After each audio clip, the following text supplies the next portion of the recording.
오늘 수요기도회 가운데 주시는 살아계신 하나님의 말씀은 사도행전 2장 43절에서 47절까지의 말씀입니다. 하나님의 말씀을 봉독하여 올리겠습니다.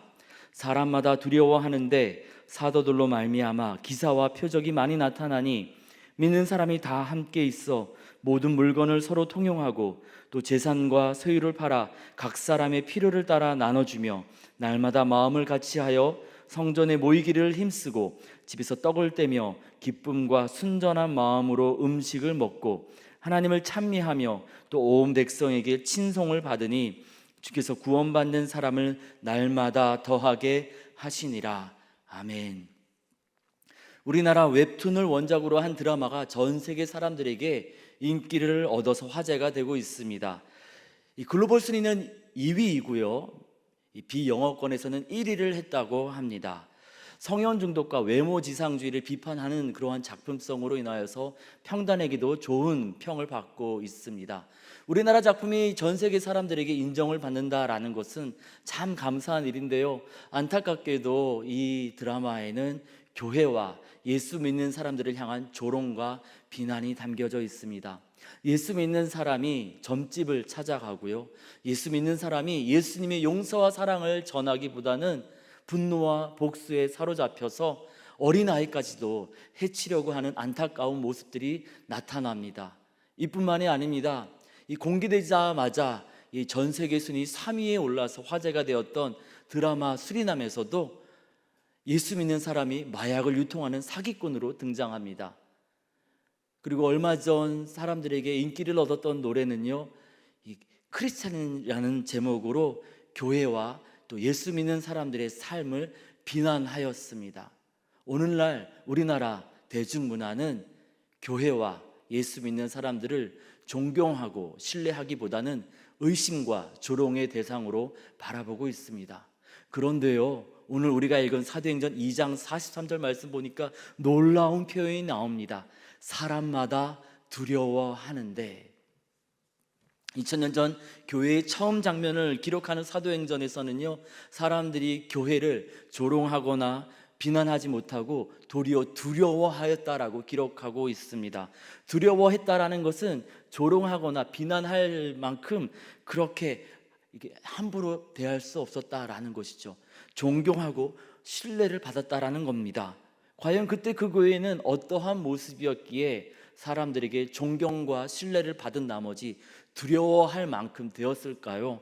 하나님은 오늘 사도행전 말씀을 통하여서 초대교회의 모습을 세 가지로 보여주시면서 우리가 어떻게 하면은 존경과 신뢰를 받는 교회로 나아갈 수 있을지 알려주시고 계십니다. 함께 말씀을 살피면서 우리 교회가 새로워져서 사람들에게 존경과 신뢰를 받아서 정말 세상의 소금이라 인정받는 그러한 교회로 나아가기를 원합니다.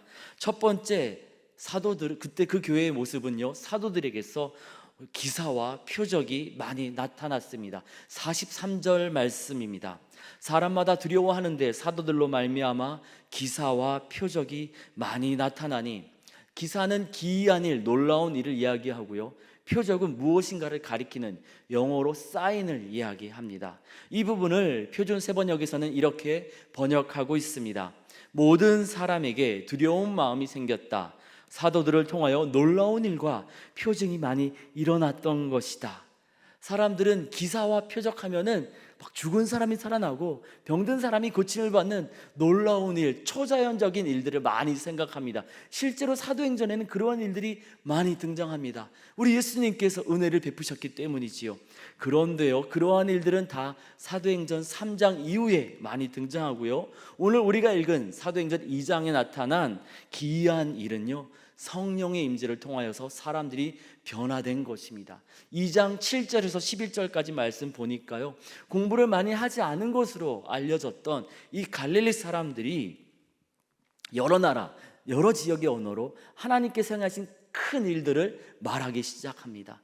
숨어 지내던 사람들이 담대하게 하나님께서 행하셨던 큰 일을 외치기 시작합니다. 사람들 가운데 소통이 일어나고 사람들이 담대하게 외치기 시작하는데요, 심지어 예수님의 부활을 경험하였음에도 불구하고, 예수님께서 부활하신 것을 보았음에도 불구하고 그 예수님 만났음에도 불구하고 죄책감 때문에, 두려움 때문에 디베랴 바닷가에 숨어갔던, 도망쳤던 이 베드로도 담대하게 외치기 시작합니다. 성품, 성격, 지나간 과거에 얽매이지 않고 성령의 역사로 인하여서 사람들이 변화되었던 것입니다. 그렇다면 표적은 어떤 것을 말하는 것일까요? 우리 사도행전은 누가의 기록이잖아요. 누가복음에 보면 표적이란 단어가 5번 등장하는데요. 첫 번째는 예수님께서 이 강보에 쌓여 구유에 놓은 아기로 나타나서 하나님 약속하신 이 메시아가 된다라는 것을 알려주는 그러한 장면으로 나오고요. 나머지는 표적을 구하는 자들에게 우리 예수님 말씀하세요. 요나가 3일간 물고기 백 속에 있다가 나왔던 것처럼 하나님 약속하신 메시아도 3일간 무덤에 들어갔다가 나오게 될 것이다. 이것이 사인, 표적이다. 이렇게 말씀하시는 장면입니다. 누가복음을 비롯해서 신약 성경에서 표적이라 함은 예수님께서 약속하신 메시아 되심을 드러내는 이적을 가리킵니다. 사도행전 3장에 보면은 안전뱅이가 일어난 기적이 나오는데요. 이것을 이제 4장부터는 표적이라고 말합니다. 사도행전에 등장하는 모든 기적들은요, 그냥 나타나지 않습니다.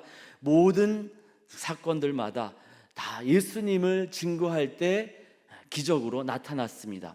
나사렛 예수 그리스도의 이름으로 일어나 걸으라 하였을 때 기적이 일어났고, 이 기적이 바로 예수님으로 말미암은 믿음으로 인하여서 이렇게 완전히 낫게 되었다 설명할 때 그 기적이 사람들 앞에 나타났던 것을 우린 보게 됩니다. 그렇다면 2장에서 예수님께서 메시아 되심을 드러내는 기적, 이적은 무엇이 있었습니까? 잘 살펴보면요, 베드로의 설교 외에는 없습니다.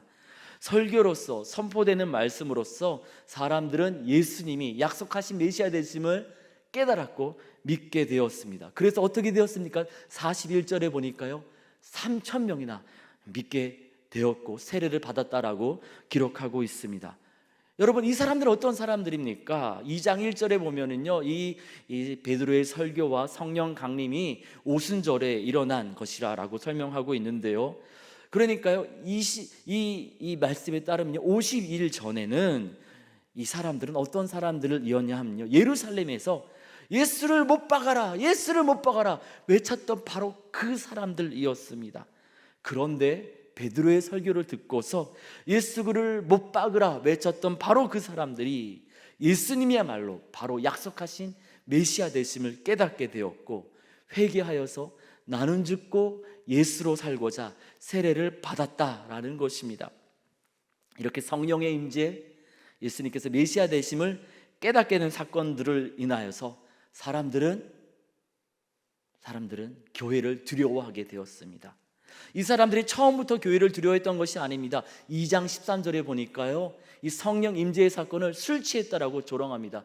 여러분, 이 성령에 취했다 이런 표현을 바람직하지 않습니다. 이 취했다라는 표현을 쓰는 것은요, 교회를 부정하고 성령의 임재를 부정했던 사람들이 썼던 표현입니다. 우리 예수님도 사도들도 이 성경책에 보니까 단 한 번도 취했다라는 표현을 쓰지 않습니다. 도리어 에베소서 5장 말씀에 보니까 이렇게 말씀하십니다. 술 취하지 마라, 이는 방탕한 것이니 오직 성령으로 충만을 받으라. 이 성령 충만과 술 취함을 대조해서 설명하고 있습니다. 여러분, 이 시대는 어떤 시대입니까? 국가 권력은 로마가 장악을 하였고 문화는 그리스 문화가 장악을 하였습니다. 그리스 문화권에서 가장 어리석고 천박한 사람은요, 맑은 정신으로 깨어있지 못하고 무엇인가 취해서 내가 지금 뭐 하는지도 알지 못한 채 이리저리 끌려다니는 그런 사람들을 가장 천박한 사람들이라고 그리스 문화권에서 말해왔습니다. 그러니까 술 취했다라는 표현은 성령 충만을 조롱하는 그러한 표현이었던 것입니다. 그러니까 베드로가 무엇이라고 말하죠? 때는 제3신이, 지금 여러분 셋입니다. 이때에는 유대식 시간을 썼기 때문에 플러스 6을 해서 오전 9시입니다 이런 뜻입니다. 오전 9시인데 어떻게 술 취한 사람들이 있겠습니까? 하면서 구약을, 요엘 선지자의 이 선포한 내용들을 다시금 인용하면서 이 모든 일들은 하나님께서 약속하셨던 성령의 임재로 인하여서 이렇게 이루어진 것입니다 라고 설명하였습니다. 베드로 그저 성격 급하고 혈기 많아가지고 버럭 화내고 막 나중에 후회하고 그런 사람인 줄 알았는데, 이 베드로가 논리적으로 합리적으로 구약 성경을 인용하면서 이 성령의 임재 사건을 자세하게 설명하는데 사람들은 놀라지 않을 수 없었습니다. 명확한 정신이지만 사람이 변화되는 기이한 일, 그리고 예수님께서 하나님께서 보내신 하나님의 아들이며 우리 사람을 온전하게 구원하실 메시아이심을 깨닫게 되었을 때 사람들이 이렇게 저렇게 지어난 얘기가 아니라 저 하늘로부터 들리는 이 놀라운 소식을 그들의 귀로 듣게 되었을 때 그들은 놀라고 두려워할 수밖에 없었습니다. 세상에서 돈 많이 버는 방법, 이런저런 정치 이야기, 누가 옳다 누가 틀리다 이런 이야기, 또는 이 돈 많이 벌어서 자랑하는 그런 명품에 대한 이야기, 이런 이야기가 아니라, 이런 세상적인 이야기가 아니라 세상에서는 도저히 들을 수 없는 하늘의 이야기, 우리 예수님에 대한 이야기, 또 예수님께서 보내시는 성령의 임재로 일어나는 놀라운 일들을 듣고 보게 되었을 때 그때 그 사람들은 놀랐고 두려워할 수밖에 없었습니다. 우리도 그렇습니다. 우리 교회가 이런 시설이 있고 이러한 시스템을 운영하고 있습니다. 이 이야기 들으면 이웃교회는 막 부러워하고 놀라워하겠죠. 근데 세상 사람들은 별로 감동받지 않습니다. 우리 세상에 속은 염산교회가 성령으로 충만할 때, 우리 교회가 예수님께서 약속하신 메시아 되심을 담대하게 증거할 때 세상의 이야기가 아니라, 땅의 이야기가 아니라 저 하늘의 이야기를 이 땅 가운데 들려주게 될 때 사람들은 그것으로 인하여서 놀라게 될 것입니다. 성령 충만하여서 예수님을 담대하게 증거했던 이 제자들과 교회 공동체는 과연 어떻게 무엇으로 이것을 하게 되었을까요? 1장 14절에 보니까 마음을 같이하여 오로지 기도에 힘썼습니다. 우리도 마음을 함께 모아서 함께 같이 기도할 때 약속하신 성령께서 우리 가운데, 우리 각 심령 가운데 뜨겁게 임재하게 될 줄 믿습니다. 우리도 입을 열어서 우리의 소망 되시고 약속하신 메시아 되시는 우리 예수님 담대하게 증거하게 될 줄 믿습니다. 이에 성령 충만하여서 우리 예수님 담대하게 증거하게 해달라고 기도하는 저와 여러분 우리 모두가 되어지기를 원합니다. 두 번째로, 초대교회에는 사도행전 2장에 나타난 이 초대교회에는 진실한 사랑의 교제가 있었습니다. 이 사랑의 교제를 44절, 45절에 이렇게 소개하고 있습니다. 믿는 사람이 다 함께 있어 모든 물건을 서로 통용하고 또 재산과 소유를 팔아서 각 사람의 필요에 따라 나눠주며. 여러분, 야고보서 2장에 보면 야고보 사도가 이런 얘기를 하죠. 말로만 사랑하면 무슨 의미가 있겠습니까? 진짜 사랑을 해야지요. 그런데 오늘 말씀해 보니까 이 초대교회 성도들은 말로만 사랑하지 않았습니다. 물건을 통용하였고요, 각 사람의 필요를 살피면서 필요한 대로 나누어 주었습니다. 어떻게 이렇게 할 수 있었을까요? 다 좀 사는 사람들이, 좀 부자 성도들만 예루살렘 교회에 출석했기 때문입니까? 아닙니다. 그때는 더 많이 힘들었어요. 이 산업이, 농업이 발달하지 못했고요, 그 시대 어떤 시대입니까? 로마가 강력한 군사력으로 그 땅을 압제하고 다스리고 있었잖아요. 어마어마한 세금을 로마에 바쳐야 했습니다. 우리 주변에 있는 사람들을 구제하기는커녕 자신의 가정들도 돌보기가 너무나 힘들었습니다.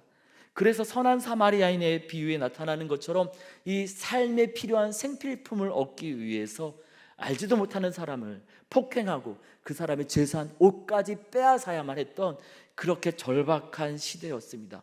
그런데 어떻게 이렇게 물건을 통용하며 필요에 따라서 나눠주는 진실한 사랑을 할 수 있었겠습니까?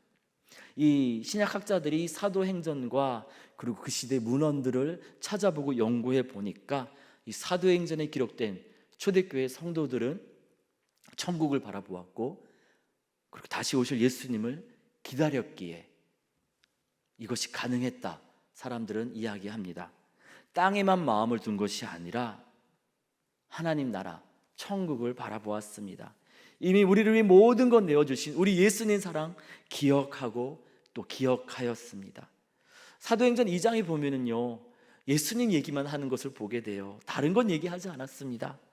천국에 들어가서 받을 상급 생각하니까, 또 이미 모든 것 다 내어주신 우리 예수님 사랑 생각하니까 지금 내가 가진 것 눈앞에 있는 형제 자매들에게 나누어줘도 별로 이게 어렵지 않았던 것입니다.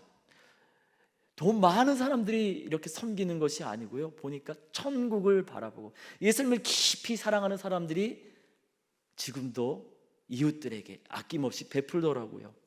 히브리서 기자는 이 모세를 통하여서 이 초대교회 성도들의 믿음을 이렇게 소개합니다. 믿음으로 모세는 장성하여 바로의 공주의 아들이라 칭함받기를 거절하고 도리어 하나님의 백성과 함께 고난받기를 잠시 죄악의 낙을 누리는 것보다 더 좋아하고 그리스도를 위하여 받는 수모를 애굽의 모든 부하보다, 땅의 모든 재물보다, 땅의 모든 자랑할 만한 것보다 더 큰 재물로 여겼으니, 왜 그랬더라고요? 이는 상주심을 바라봄이라. 하늘의 상급을 바라보았다라는 겁니다. 이 사랑의 나눔은 저 사람 전도해서 우리 교회에서 키워서 이렇게 써먹어야겠다, 이러한 목적, 계산을 가지고 한 것이 아니었습니다. 누가복음 6장에서 우리 예수님 말씀하시잖아요. 받기를 바라고 꾸어지면은 그게 무슨 칭찬받을 만한 것이 되겠는가? 죄인들도 그렇게 한다. 원수를 사랑하고 아무것도 바라지 말고 아낌없이 나누어 주어라. 그래야 너희 상급이 클 것이다.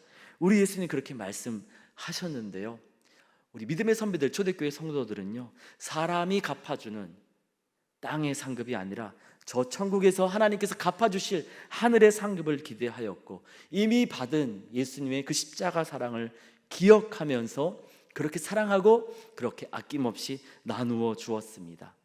이 시대 사람들은요, 이러한 사랑을 본 적이 없습니다. 우리 요한복음 10장에 보면은 날 때부터 눈먼 소경이 예수님 만나서 다시 보게 되잖아요. 그런데 이 사건을 보면서 사람들이 가서 물어봅니다. 부모들한테 가서 어떻게 된 겁니까? 그러니까 이 부모가 우리 아들 다 컸으니까 그 아들한테 가서 물어보세요 이야기합니다. 왜 그랬다라고 설명하냐면요, 이 출교 당할까 봐, 유대 공동체에서 쫓겨날까 봐, 마을에서 쫓겨날까 봐 겁이 나서 그렇게 이야기했다라고 요한복음 10장에 설명이 나오는데요, 이 시대는 바로 그런 시대였습니다. 부모들조차도 자신의 자녀들을 이렇게 지켜주기 위해서 담대하게 편들기 어려웠던 그 시대에 아무것도 바라지 않고 사랑을 베풀어 주는 모습은 그 시대 사람들로 하여금 정말로 놀라게 하였습니다. 두려워하게 하였습니다. 이 사랑의 나눔을 46절에 이렇게 소개하고 있습니다. 날마다 마음을 같이하여 성전에 모이기를 힘쓰고 집에서 떡을 떼며 기쁨과 순전한 마음으로 음식을 먹고. 지금 우리가 하는 것처럼요, 예배당에서 다 함께 모여서 예배드리고 순별로 사랑방별로 소그룹으로 모여서 음식을 나누고 이런 기도 제목 저런 기도 제목 함께 나누면서 같이 사랑의 교제를 나누었다라는 것입니다. 이 마지막에 보니까 순전한 마음으로 이렇게 음식을 나누며 사랑을 나누었다 표현하고 있는데요, 이 순전한 마음으로 라는 이 헬라어의 어원은 이 돌입니다. 돌에 걸려 넘어지는 그런 것 없이, 뭔가 좀 한번 생각하고 계산해 보려고 머뭇거리는 것 없이 단순하게 계산 없이 그렇게 사랑을 나누었다라는 겁니다. 나 혼자 살기에도 너무나 힘든 그 시대에 집집마다 모여서 복잡한 계산 없이 아낌없이 순수한 사랑으로 떡을 나누고 사랑을 나누는 그 장면, 이러한 사랑은 세상이 줄 수도 빼앗을 수도 없는 놀라운 사랑이었습니다. 너무나 힘들었기 때문에 누가 날 좀 위로해 주었으면 좋겠다, 사랑에 목말라 했던 그 시대 사람들에게 이 사랑은 얼마나 감동이었는지, 얼마나 강력했는지 두려움을 줄 정도였습니다. 이것이 2000년 전에만 통하는 일일까요? 우리 준비한 사진 한번 잠깐 보여주시겠습니까? 올해 8월 갑자기 막 폭우가 쏟아지던 그날에 80대 한 어르신께서 이 폭우를 맞으면서 폐지를 실은 손수레를 끌고 있었습니다. 그리고 사진에 보는 것처럼 분홍색 우산을 쓴 젊은 이 여성분이 이 어르신을 안쓰럽게 생각해서 자신의 우산을 함께 쓰면서 한 1km 정도, 한 10분 정도 걸었습니다. 우산은 작고 우산을 할아버지 쪽을 향해서 들고 있다 보니까 이 여성분이 이 폭우에 온몸이 다 젖었습니다.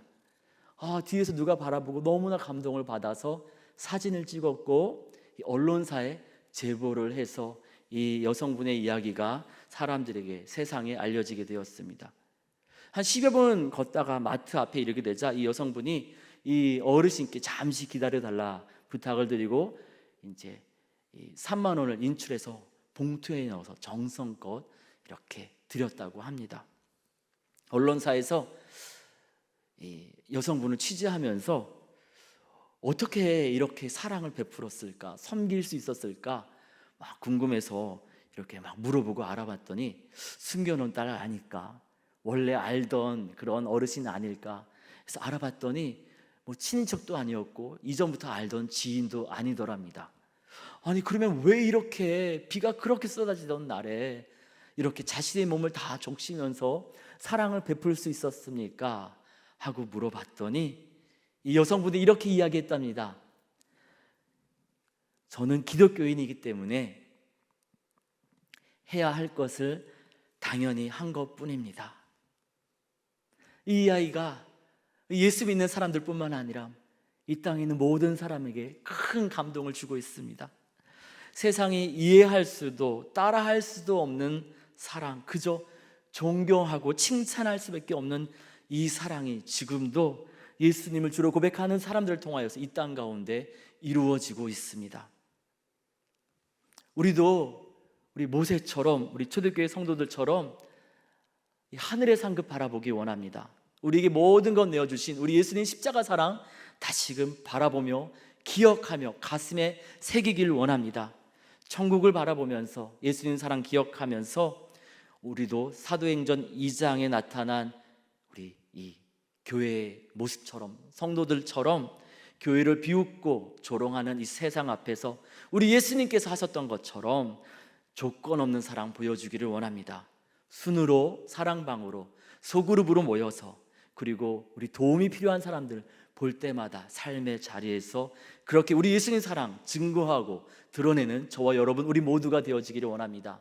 세 번째로 초대교회 성도들은 하나님을 찬양하고 또 이 주변 사람들, 세상 사람들의 칭찬을 받았습니다. 47절입니다. 하나님을 찬미하며 또 온 백성에게 친송을 받으니. 초대교회 성도들은 나를 높이고 내 학력, 우리 아들, 딸, 뭐 나에 대한 것 자랑하고 나를 높였던 것이 아니라 하나님만 높이고 하나님만 찬양했습니다. 하나님만 자랑했습니다. 내 방식이 아니라 하나님의 뜻을 찾았습니다. 하나님 나라의 백성으로 세상의 유행과 세상의 성공을 따라서 그렇게 헤매었던 것이 아니라 지금 나의 삶의 자리에서 하나님께서 원하시는 것이 무엇인가를 고민하며 찾았습니다. 내가 주인이 아니라 하나님께서 주인 되시기 때문에 이 땅에서 내 힘, 내 주먹으로 더 많이 갖기 위해서, 더 많이 누리기 위해서 욕심부리고 다른 사람들에게 상처를 주면서 그렇게 살았던 것이 아니라 세상 사람들이 하지 않았던 거룩한 삶, 섬김과 나눔의 삶, 그리고 우리 예수님이 보여주셨던 용서와 사랑의 삶을 살았습니다. 이러한 삶은 그 시대 사람들을 놀라게 했습니다. 마태복음 7장에 보면 우리 예수님이 그런 말씀하세요. 열매로 그들을 알게 될 것이다. 내가 주인이 아니라 하나님을 주인으로 모시고 하나님 찬양하면서 하나님 높이면서 살다 보니까요, 땅에 속한 사람이 아니라 하늘에 속한 사람이라는 것이 그들의 삶의 열매로 드러나게 되었습니다. 이 열매를, 이 변화된 삶을 하나님도 보셨고 그리고 땅의 세상 사람들도 보았습니다. 예수님을 주로 고백하면서 변화된 삶, 성령의 임재로 새로워진 삶, 이 삶의 열매를 보면서 세상 사람들은 더 이상 교회를, 예수 믿는 사람들을 조롱하거나 비난할 수 없었습니다. 존경할 수밖에 없었습니다. 그래서 47절 말씀처럼 모든 사람들에게 칭찬을 받게 된 것입니다. 그런데요, 이 일이 2000년 전만이 아니라 100여 년 전 이 나라 대한민국 평양 땅에서 일어났습니다. 예수님을 주로 고백하면서 예수의 영이신 성령께서 강력하게 임재하셨고, 삭개오가 예수님 만나서 변화되어서 내가 토색한 것이나 남의 것을 빼앗은 것이 있다라면은 갚겠노라, 그렇게 변화되었던 것처럼 예수의 영이신 성령을 받은 사람들은 변화되기 시작했습니다. 하나님 찬양하면서 하나님 기뻐하는 삶 살기 위해서 돈 문제, 가정의 문제, 여러 가지 얽히고 얽혔던 모든 문제들을 회개하고 욕심이 아니라 천국 백성답게 변화된 삶을 살기 시작합니다. 사람들이 예수 믿는 사람들을 존경하고 칭찬하고 신뢰하게 됩니다. 그리고 10여 년 정도 지난 다음에 1919년 우리 민족이 독립을 외치면서 3.1 운동을 이렇게 일으켰을 때 민족대표 33명 가운데 우리 예수 믿는 사람들이 몇 명이었는지 아십니까? 16명이었습니다. 통계에 따르면요, 그 시대 예수 믿는 사람들이 대한민국 가운데 1%에서 1.5%밖에 되지 않았다고 합니다. 숫자가 많지 않았어요. 그럼에도 불구하고 그 삶이 변화된 삶이었기 때문에 그 삶의 열매가 너무나도 이 땅 사람들과 다른 하늘에 속한 사람들이었기 때문에 사람들의 신뢰와 존경을 받았고, 100명 가운데 2명도 안 되는 이 기독교인들이 민족 대표의 절반을 차지할 정도로 선한 영향력을 흘려보내서 이 나라 민족을 새롭게 하였던 것입니다. 2014년에 통계에 따르면 우리 예수 믿는 사람들이 대한민국에서 21%였다라고 합니다. 그리고 7년이 지나서 2021년에 다시 통계를 한번 내보니까 17%가 되었다고 합니다. 계속해서 줄어드는 것이죠. 이 연령대 분석을 보니까요, 20%가 넘는 연령대는 60대 이상밖에 없더라고요. 그래서 사람들이 걱정합니다. 예수 믿는 사람들이 자꾸만 줄어든다고 걱정합니다. 그런데요, 예수 믿는 사람의 숫자보다 예수 믿는 사람들이 하나님 찬양하면서 하나님께서 기뻐하시는 삶을 살아간다라면은 그 삶의 열매로 인하여서 우리 주님의 위로와 치유가 지금도 이 나라 이 민족을 치유하고 회복시키게 될 줄 믿습니다. 왜 한국의 대중문화가 교회와 예수 믿는 사람들을 비난하고 조롱할까요?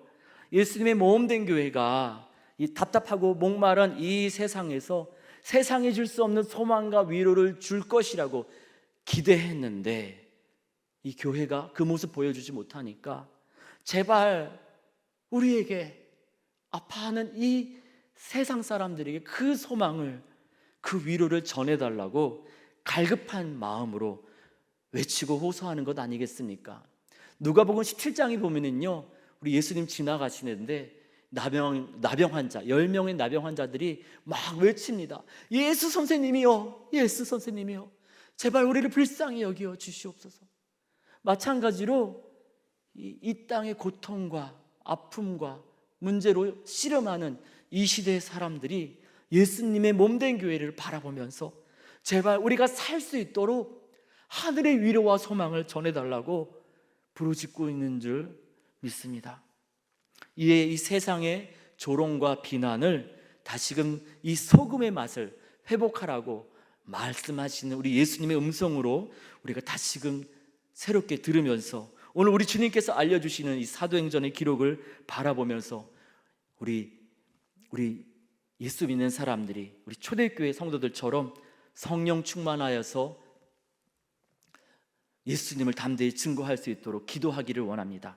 예수님께 받은 사랑 기억하면서 하늘 상급 바라보면서 사랑의 교제와 나눔을 소그룹에서부터 우리 삶의 자리에서부터 시작하기를 원합니다. 하나님 찬양하면서 땅에 속한 사람이 아니라 하늘에 속한 사람으로 삶의 열매를 만들어가면서 그렇게 하나님 기뻐하시는 사람으로 살아가기를 원합니다. 그렇게 이 땅의 교회들이 성령 충만한 교회, 예수님만 증거하는 교회, 진실한 사랑을 실천하는 교회, 하나님께서 기뻐하시는 교회가 되면 어떤 일들이 일어날까요? 47절 후반부에 이렇게 우리 주님 말씀하십니다. 주께서 구원받는 사람을 날마다 날마다 날마다 더하게 하시니라. 우리 하나님께서 우리 교회 가운데 예수 믿는 사람들을 계속해서 보내어 주실 줄 믿습니다. 우리 교회가 성장하고 교회의 세력이 커지는 것이 아니라 이 시대의 생명의 물에 목말라 하는 수많은 갈급한 영혼들이 교회에 와서 영원한 생명수 되시는 우리 예수님으로 인하여서 하늘의 기쁨을 누리게 될 줄 믿습니다. 이 세상 사람들이 교회를 향하여서, 예수 믿는 사람들을 향하여서 조롱하고 비난하던 이 세상 사람들이 이제 교회를, 예수 믿는 사람들을 존경하고 신뢰하여서 두려워하게 될 줄 믿습니다. 함께 같이 기도하겠습니다. 교회는 그의 몸이니 만물 안에서 만물을 충만케 하시는 이의 충만함이니라. 아멘. 아파하는 세상을 향하여서 교회를 허락하신 사랑의 하나님 아버지, 이 시대에 많은 사람들이 교회를, 예수 믿는 사람들을 조롱하고 비난하고 있습니다. 세상이 들을 수 없는 예수님의 십자가 사랑, 세상이 경험할 수 없는 진실한 사랑의 교제, 세상 사람들은 절대로 할 수 없는 천국 백성으로 살아가는 것, 우리 교회가 들려주지 않고 그렇게 살아내지 못함으로 인하여서 우리 예수 소망 들려달라고, 그 아름다운 삶의 모습을 보여달라고, 잃어버린 소금의 맛을 다시금 회복해달라고 그렇게 안타깝게 부르짖고 있는 줄 압니다. 이 아픈 세상 가운데 다시금 그 모습 회복할 수 있도록 사도행전 통하여서 다시금 이 초대교회의 모습, 세상 사람들이 두려워했던 그 교회의 모습 보게 하여 주시니 감사합니다. 이 말씀처럼 우리도 성령 충만하여 기도하면서 예수님만 증거하게 하여 주시옵소서. 예수님께 받은 사랑 기억하면서 천국 바라보면서 사랑의 교제와 나눔을 소그룹에서부터, 삶의 자리에서부터 시작하게 하여 주시옵소서. 하나님 찬양하면서 세상의 방식이 아니라 하늘에 속한 사람으로 하나님 기뻐하시는 삶을 살아감으로 칭찬 듣는 주의 백성 되게 하여 주시옵소서. 그래서 아파하는 이 세상이 이 교회를 통하여서 위로를 받고, 예수님 몸된 교회를 통하여서 하나님의 위로와 치유가 아파하는 이 나라, 이 땅, 이 민족 가운데 흘러갈 수 있도록 복내려 주시옵소서. 2000년 전 예루살렘에서 우리 주님께서 그렇게 일하셨던 것처럼, 100여 년 전 평양에서 주께서 그렇게 일하셨던 것처럼 이제는 우리 한국교회를 통하여서 이 땅에서 주님께서 일하실 것을 기대합니다. 우리 교회를, 우리 예수 믿는 사람들을 사용하여 주시옵소서. 우리 주님께서 행하실 일들을 기대하고 감사드리며 우리 주님 예수님의 이름으로 기도드립니다. 아멘.